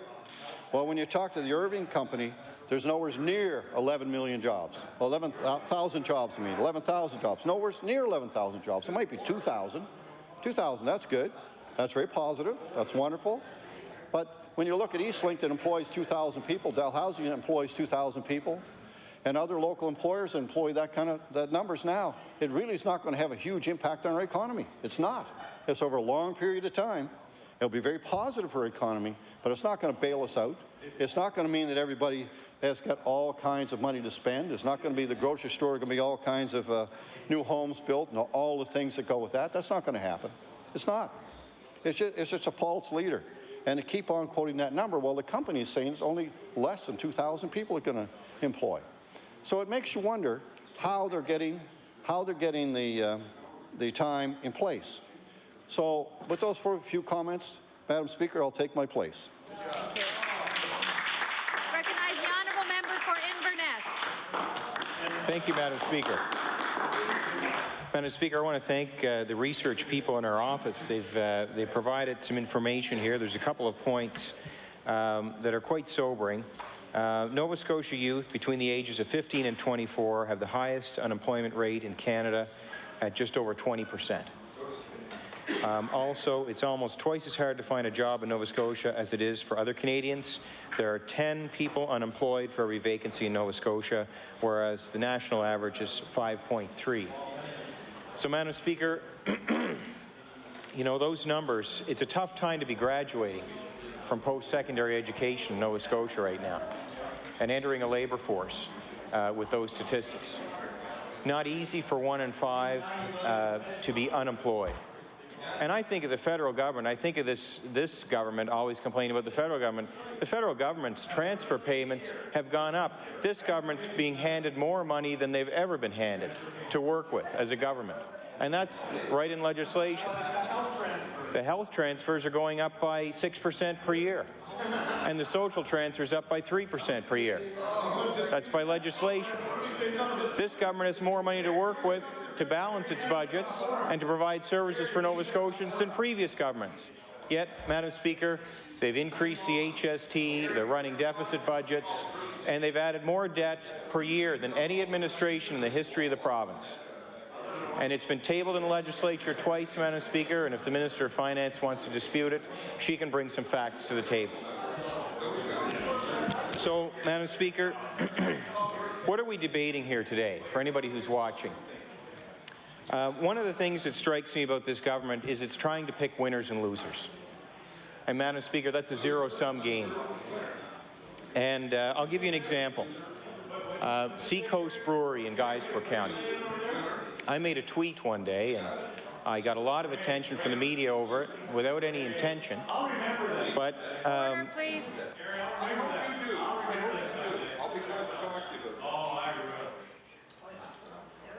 The honourable member for Inverness. Anyway, Madam Speaker, Seacoast Brewing Company. I Googled Seacoast Brewery, and what came up was Seacoast Brewery Company. It has 3 parts. It's a restaurant, a distillery, and a brewery. And it's nice that it's located in Guysborough County, Madam Speaker. I've never had the chance to visit there myself to that business, but I'd like to. But I do know that I was criticized for criticizing the government. And what I had more or less said was, it's not right for the government to be picking winners and losers. There are other businesses, other restaurants and breweries and distilleries in the province. And as soon as the government starts giving out these forgivable loans, Madam Speaker, they're picking winners and losers. And that's a mistake. And we just had the issue of IBM getting a sole source contract for SAP and getting a payroll tax rebate. I sat at a dinner just yesterday, spoke with a Nova Scotian gentleman who has a business, he's taken the business in the last number of years, starting out with 1 person, he now has 65. He told me he was very upset. He first asked me, what did you think of that? And I told him, I said, I don't have a problem with the government using the private sector to deliver those services to government. But I said I did have a problem with it being sole sourced because it's not fair. Not fair to the other Nova Scotian companies, which I later found out he was one of, Madam Speaker. He didn't have a chance to bid on that business. So he's not happy with this government. It was sole sourced for one, but also because IBM, his competitor, is getting a payroll tax rebate to support jobs, which, Madam Speaker, one would say on the surface is great, but if it's supporting jobs that may be taking away employees from him, that's not right, Madam Speaker. And that needs to be put on the record. So, Madam Speaker, picking winners and losers is very real. And we know that trade laws are created to stop this kind of activity. And every time government hands out cash to a business, it's creating an imbalance somewhere else. And these forgivable loans, I think of the Irving loan, they're calling it now an interest-bearing loan. So they have to pay the interest on it. But the reason they're calling it an interest-bearing loan is because they don't want to talk about the fact that it's a forgivable loan. And what is a forgivable loan, Madam Speaker? It's a handout. So every time the government hands out money, it's creating an imbalance. And we have trade laws. Nova Scotians and Canadians would be familiar with the softwood lumber dispute, where the United States did not want to accept imports of our softwood because they felt governments in Canada were unfairly subsidizing that wood. So this is very real. The only problem we're facing right now, Madam Speaker, is that there's companies in Nova Scotia that are hurting. And the example of the gentleman I spoke to at lunch yesterday is one of them. His company is hurting because this government has chosen to pick IBM as the winner by giving them a sole source contract and by giving them a payroll tax rebate. He is the loser. So, Madam Speaker, he shouldn't be. He's the kind of business person we want in this province, somebody who goes to work every day and is not looking for a handout from government. So, I think of the, Madam Speaker, I want to talk a little bit about the $260 million handout to Irving. Now, I was thinking when we hit Remembrance Day, leading up to Remembrance Day, I was thinking about all the people who served in our armed forces, people who came back as amputees. We had a bill involving war amps here we were talking about yesterday. All of those soldiers who went overseas, they weren't getting any handouts from the government, Madam Speaker. They put their lives on the line. Some of them lost their lives. Some came back amputees. They gave for our country, for our province here, Madam Speaker. And I think of these corporations that are asking for these handouts. And I've lost a lot of respect for them, Madam Speaker. I believe in capitalism. I have a business degree. I'm very much a believer in the free market. But this kind of activity where companies are just asking for handouts really bothers me, especially when we compare them to people who, say, fought for our country, who really gave us the freedom so that those companies could, Madam Speaker, could operate here with the freedoms they have here and to be in an economy that's solid where they can make money. That's a blessing that they should be appreciative of. Instead, they don't seem to be because they just come to the government looking for a handout. And what was particularly galling to me was Irving, because they win a taxpayer-funded contract, Madam Speaker. The taxpayers are already paying for this work to build those ships, and they need another $260 million. That equates to an extra 1% profit margin on that contract for them. And, Madam Speaker, from what I've heard, if you look at the examination of the bids, there was a factor, I believe it was worth 7 points on the submission they made, that would have, that had to do with the company could have asked the federal government for money to help spruce up their infrastructure to complete the contract, and it was worth 7 points. Well, Irving won this bid by more than 7 points, so they didn't need the handout that they got from the government.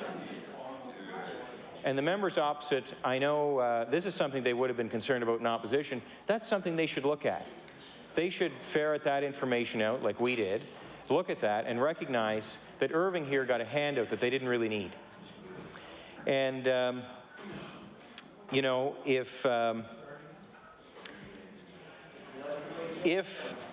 they had made an arrangement, I know hindsight is 20/20, but had they made an arrangement to support Irving after the contract was won, that would be something quite different, Madam Speaker, and we probably could have got a better deal.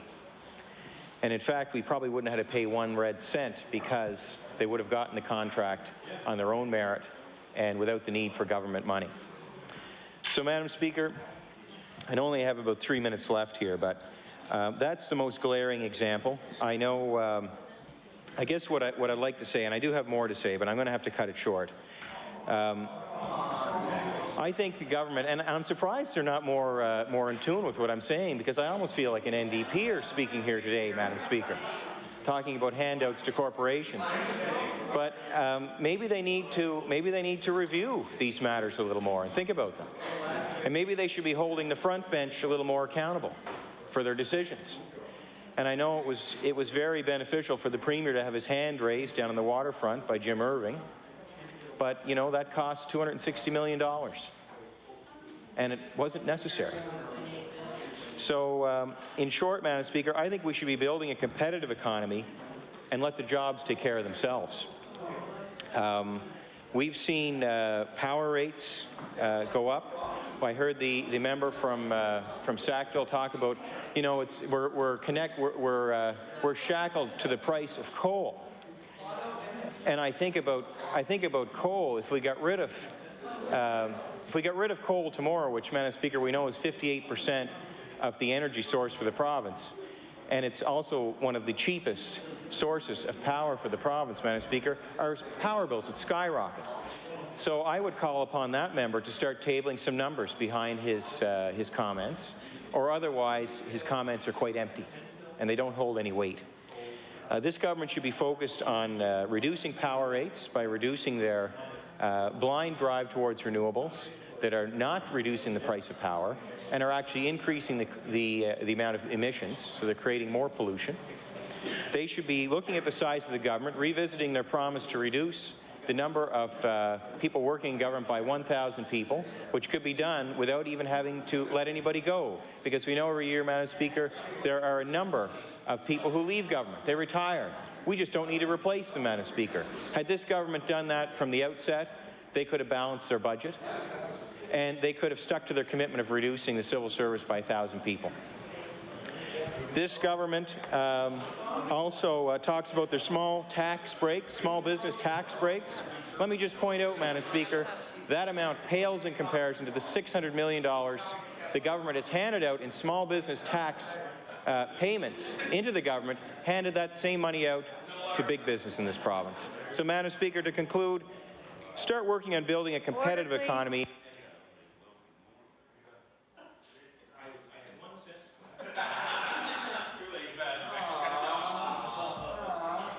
The Honourable House Leader.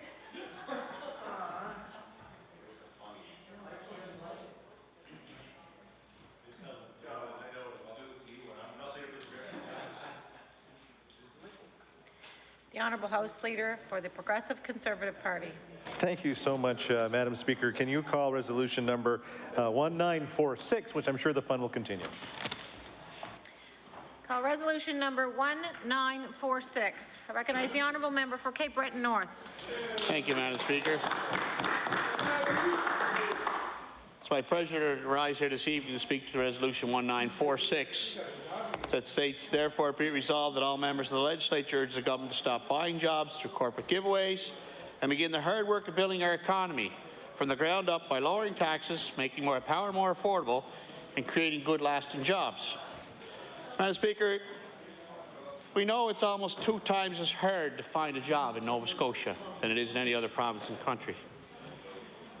There are 10 unemployed people for every job vacancy in this province.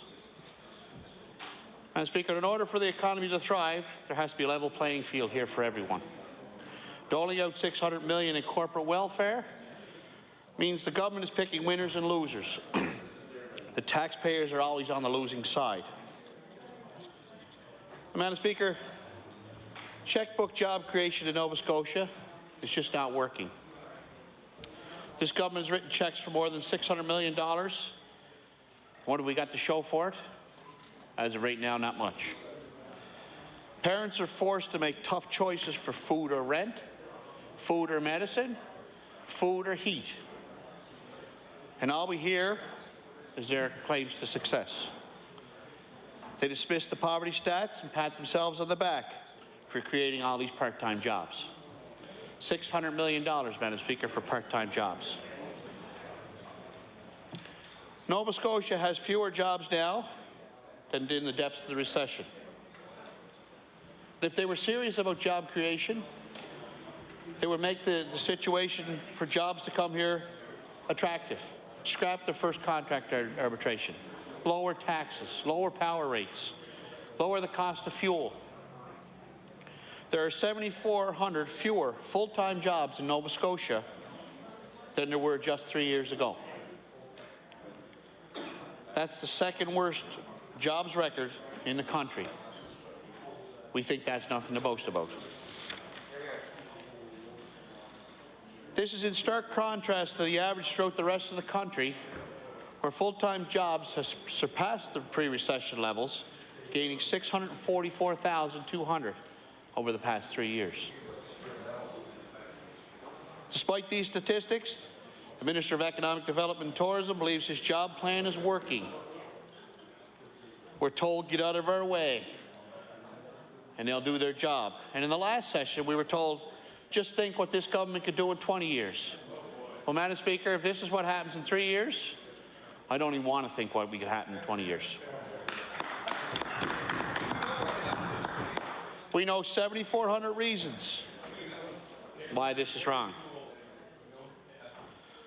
Full-time jobs have gone, so logically, unemployment is up. We have the second highest increase in unemployment numbers, with 2,300 more people unemployed now than October in 2009. 1 minute. Nothing to brag about there either, Madam Speaker. The South Shore has added 2,900 to the unemployment numbers. The unemployment rate in the province is 9.2%. That's the fourth worst unemployment rate in Canada. Nothing to write home about there either. So, Madam Speaker, North Shore's unemployment rate is up over the last year, and Cape Breton's unemployment rate is 16.4%. Madam Speaker, that's not job creation. In our books, that's jobs declining in this province. Obviously, their programs aren't working, and that's not something that they should be boasting about. Thank you.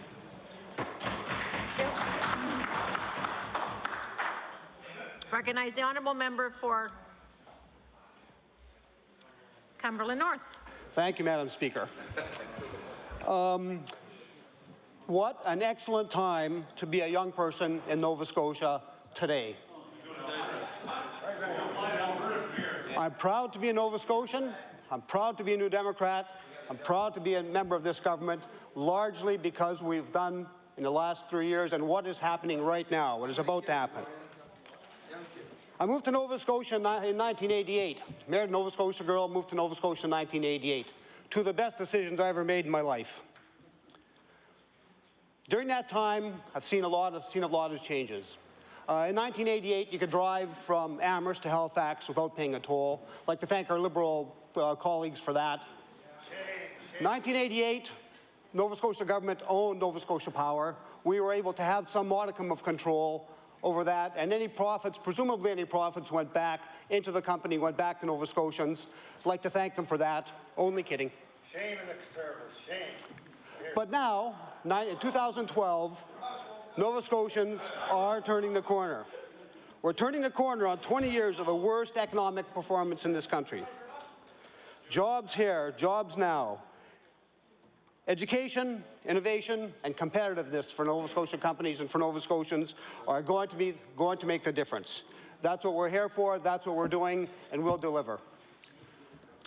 Just referring to my colleague across the floor, my glass, not only is my glass half full, it's a bigger glass. Last week, one of the most significant announcements happened in Nova Scotia in years. Nearly 1,000 new high-paying long-term jobs will be created by IBM Canada and Projects Technologies.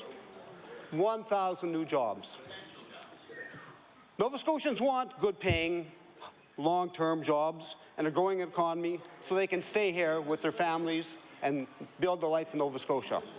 I have 4 children. They're all of them here. As a matter of fact, my daughter, Lindsay, 27 years old, lived in Winnipeg, moved to Winnipeg for 3 years. She moved back to Halifax about a month and a half ago. Halifax is her home. She wakes up every morning.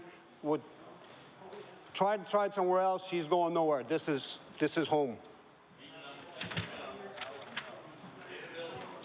Now, just getting back to some of the comments made about projects and about the IBM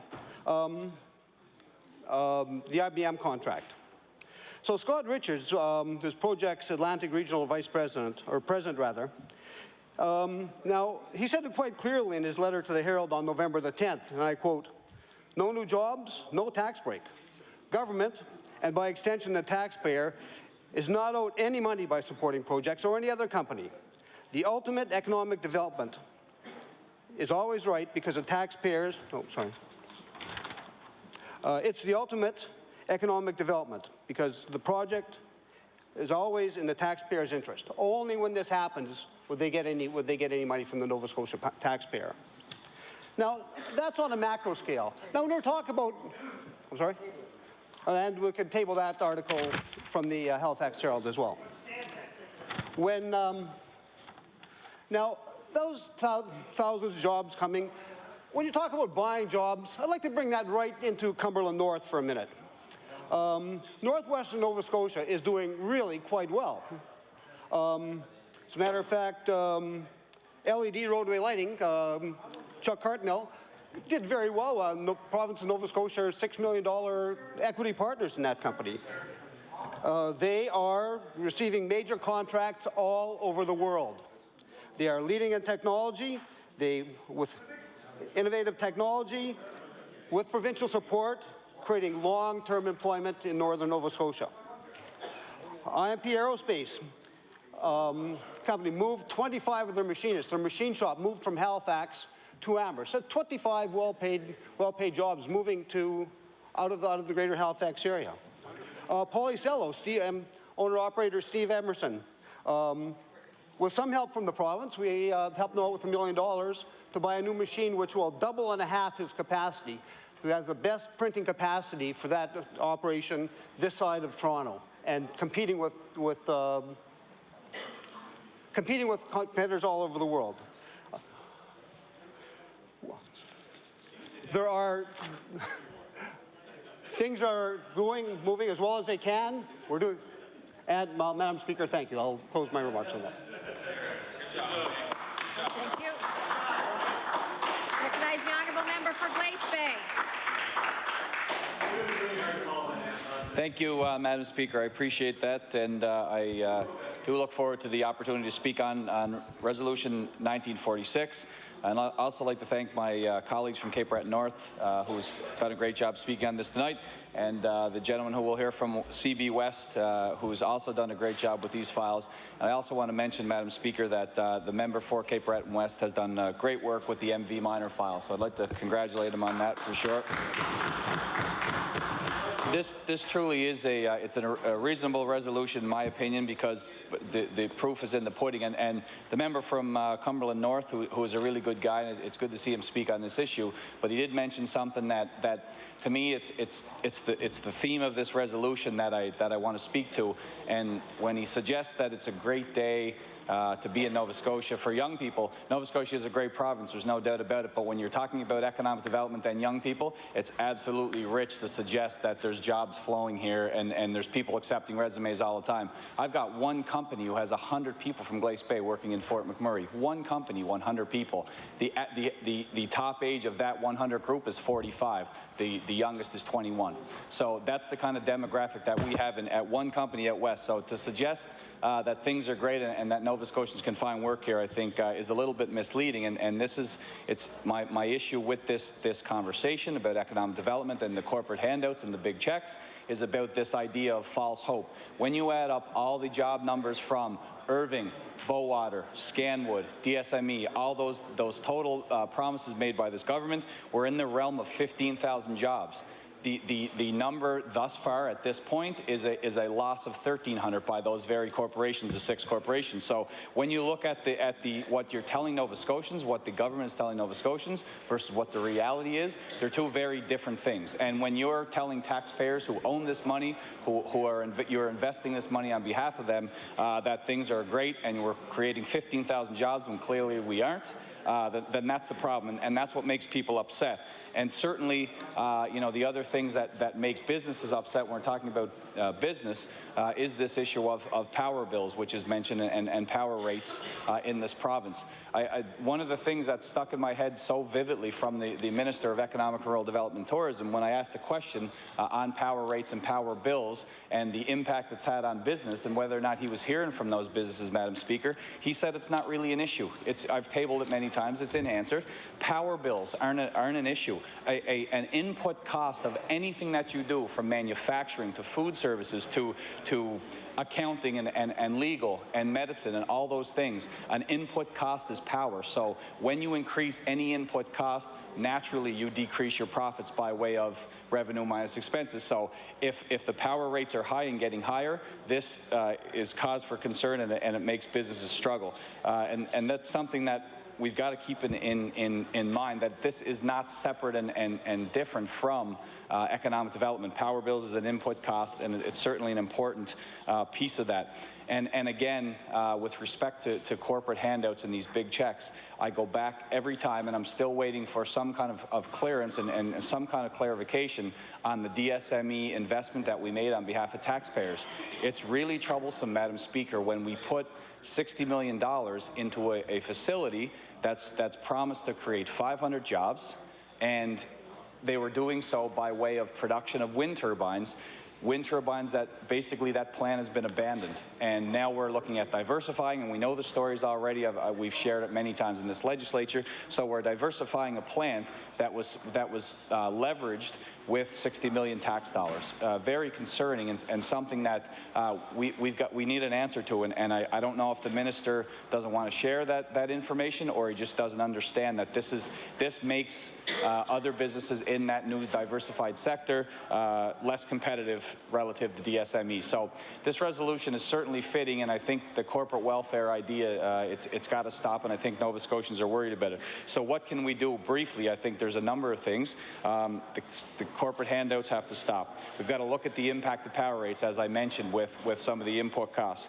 Look at red tape and regulations, which are hamstringing businesses in this province. Use tax dollars for small business growth and make them utilize, and they'll grow that money. So again, we've got to support the entrepreneurial spirit in Nova Scotia, and we've got to stop writing big checks to big businesses. And with that, I'll take my place. Thank you very much, Madam Speaker.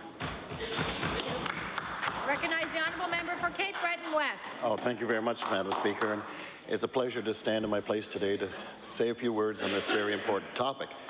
And I want to congratulate the member for Glace Bay, and he's actually sat down and put some thought into it, unlike the Minister of Economic Development and whatever his title is. ERDC. Yeah, well, I mean, I guess it's not fair of me not to know his title, but then he's never actually done anything with the title to make it worthwhile to remember about. But it's no question, Madam Speaker, that the economy here in Nova Scotia is sick. It is not healthy. We've seen 7,400 jobs lost since October of 2009. 7,400 jobs. And at the same time, we've seen over 13,000 Nova Scotians going to Alberta to find work. What's wrong with that picture? There's a cost when people leave this province to go away to find work. It's a cost on their families and on their health care system. There's a major, major cost takes place. In Cape Breton, we've seen our unemployment rate rise to new highs again, 16%. 500 jobs lost in Cape Breton, in an area that can't afford to lose any more jobs. And then we see this government handing out hundreds of millions of dollars to different firms across the province. We've seen $127 million given to Stern, and yet these are the same people who will not sit down and deal fairly with the private woodlot owners of the province of Nova Scotia. And there was a strategy released last week, and even the stumpage rates were blacked out in the strategy so people wouldn't know what was going on. You know, Mr. Speaker, it's really sad to think that these very people that aren't getting a fair deal are the ones, are part of the group anyway, that are paying for the subsidy that was given to Stern. It's their hard-earned tax dollars that are being used to pay for these bailouts that are being given across the province. We've heard time and time again. It's like getting in a large ship and trying to bail it out with a bucket when there are pumps available. But then again, we have a large ship off of Scattery and nobody wants to do anything with that either. So I guess at least there is a trend here. There is a trend. If it has to do with Cape Breton, we really don't want to help. The NDP. And it seems that that's not only for Cape Breton. There's all rural areas of Nova Scotia are taking a hammering on this whole thing, on this whole strategy. There's jobs here. Well, there ain't no jobs here, Mr. Speaker. The problem is people are getting part-time jobs, but part-time jobs don't work. They are not the thing that will put food on your table, pay your light bill, get the medicine for your children, make sure they have the proper clothing and food to go and get their education. It's not working. And then when you listen to some of these bailouts, where some of the money came from, they take it out of education, they take it out of health care. Mr. Speaker, it is not anything for that group over there to be proud of. They've had an opportunity now for 3 years to show leadership. And what have they done? Well, they stand up every time in their place and they say, those people over there, they haven't done anything. Zero is what they say. They've done nothing. Well, Mr. Speaker, they should look in a mirror. They should look at themselves, because that group has done nothing to help the people of the province of Nova Scotia. They've made it harder to find a job. You pay higher taxes, you pay higher power bills, you pay higher to go and even look for a job. It costs you money all the time. So, Mr. Speaker, it is a shameful thing that we have to sit here and tell them about the things that they've gotten wrong, because, Mr. Speaker, 5 minutes, 20 minutes, a whole session of this House would not allow us to point out all the discrepancies and all the problems that that group over there have created over the course of the last 3 years. Mr. Speaker, thank you. Thank you. The Honourable House Leader for the Progressive Conservative Party. Thank you very much, Mr. Speaker. That concludes opposition business for today, and I'll turn it over to the Government House Leader to call business and hours for tomorrow. The Honourable Government House Leader. Thank you, Mr. Speaker. Mr. Speaker, the business tomorrow after daily routine will be government bills for second reading, Bill 127, and private local bills, number 129 and 130. Then after that, we will go Committee of the Whole, House on Bills, considering Bill 105, 109, 112, 114, 115, Mr. Speaker. And I ask you to now rise, and we'll meet from the hours of 12 noon to 6 p.m. The motion for adjournment has been made. All those in favor say aye. All those against say nay. Motion is carried. We will now go to the motion for late debate, and the subject matter has been chosen earlier. And therefore, be it resolved that a week ago, the Liberal Party showed how much they are job killers with no plan or vision when, as well as opposing thousands of new jobs for young Nova Scotians, the Liberal contribution to the legislative debate on the future of Bowater, Mercy, forest lands was to state they would say nothing until there was a government announcement, then criticize. I will now recognize the honourable member for Queens. Thank you, Mr. Speaker. I'm pleased to stand this evening at this moment of late debate to talk about the issue of the Bowater Mersey lands, which is very near and dear to my heart because I do represent the constituency of Queens, Mr. Speaker, and the constituency of Queens certainly is familiar with the large land tract in the Queens County area that would be known as the Bowater Mersey lands. I'm not surprised at all, Mr. Speaker, that the members opposite chose not to debate this topic when it was introduced to the House last week. They chose to remain silent.